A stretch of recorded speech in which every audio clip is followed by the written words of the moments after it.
শুনছিলেন বিআরবি কেবল সংবাদ শিরোনাম, এবারে বিস্তারিত। দ্রুত ন্যূনতম সংস্কার শেষ করে ডিসেম্বরের মধ্যে নির্বাচন দিতে রোড ম্যাপ ঘোষণার দাবি জানিয়েছেন বিএনপি মহাসচিব মির্জা ফখরুল ইসলাম আলমগীর। প্রধান উপদেষ্টার সাথে বৈঠকে তিনি এ দাবি জানান। সংলাপ প্রসঙ্গে ব্রিফিংয়ে প্রেস সেক্রেটারি শফিকুল আলম বলেন, সকল রাজনৈতিক দল একমত হলে ডিসেম্বরেই হবে নির্বাচন। আরও জানাচ্ছেন ইয়াসিন রানা। চলমান রাজনৈতিক পরিস্থিতি নিয়ে প্রধান উপদেষ্টা ডক্টর মোহাম্মদ ইউনূসের সাথে বৈঠক করেন বিএনপি মহাসচিব মির্জা ফখরুল ইসলাম আলমগীরের নেতৃত্বে ৩ সদস্যের প্রতিনিধি দল। বৈঠক শেষে মির্জা ফখরুল ইসলাম বলেন, নির্বাচন বিগত সময়ে বিএনপি নেতাকর্মীদের বিরুদ্ধে হওয়া মিথ্যা মামলা প্রত্যাহার, আওয়ামী লীগের দোসর সরকারে আমলা এবং ব্যাংক ডাকাতদের বিরুদ্ধে ব্যবস্থা গ্রহণ করা সহ নানা ইস্যুতে কথা হয়েছে প্রধান উপদেষ্টার সাথে। এই যে ঘটনাগুলো ঘটেছে এর দায় সরকার এড়াতে পারেন না।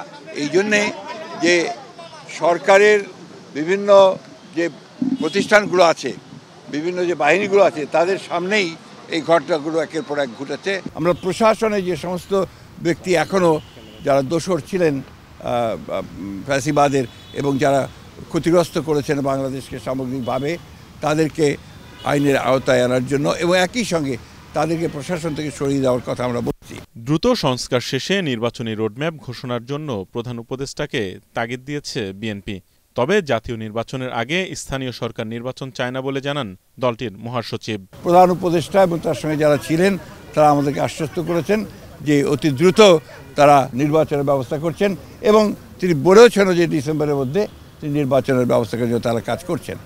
আমরা আশা করব যে জনগণের আশা যেটা আছে, প্রত্যাশা আছে যে অতি দ্রুত এবং একটা রোড ম্যাপ ঘোষণা করবেন তিনি, সেটার মধ্যে দিয়ে আমরা ডিসেম্বরের মধ্যেই নির্বাচন সম্পন্ন হবে বলে আমরা প্রত্যাশা করছি। বৈঠকের বিষয়ে ফরেন সার্ভিস একাডেমিতে ব্রিফিং করে press wing. Press secretary Shafiqul Alam বলেন, সংস্কার ও নির্বাচন ইস্যুতে 15 ফেব্রুয়ারি থেকে রাজনৈতিক দলগুলোর সাথে বৈঠক করবে প্রফেসর ইউনূসের নেতৃত্বাধীন জাতীয় ঐক্য কমিশন।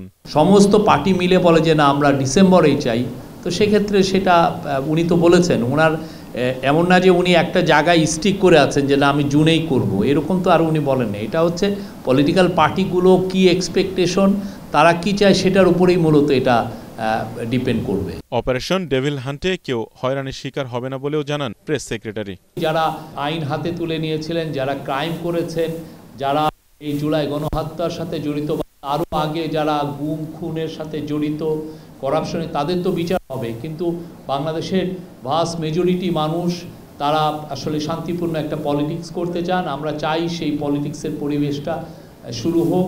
বিএনপির প্রতিনিধি দল অন্তর্বর্তী সরকারের বিভিন্ন সংস্কার কার্যক্রমে তাদের সমর্থনের কথা জানিয়েছেন বলে জানান press secretary Shafiqul Alam.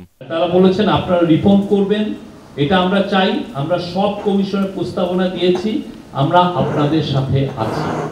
Yasin Rana, ATN Bangla, Dhaka.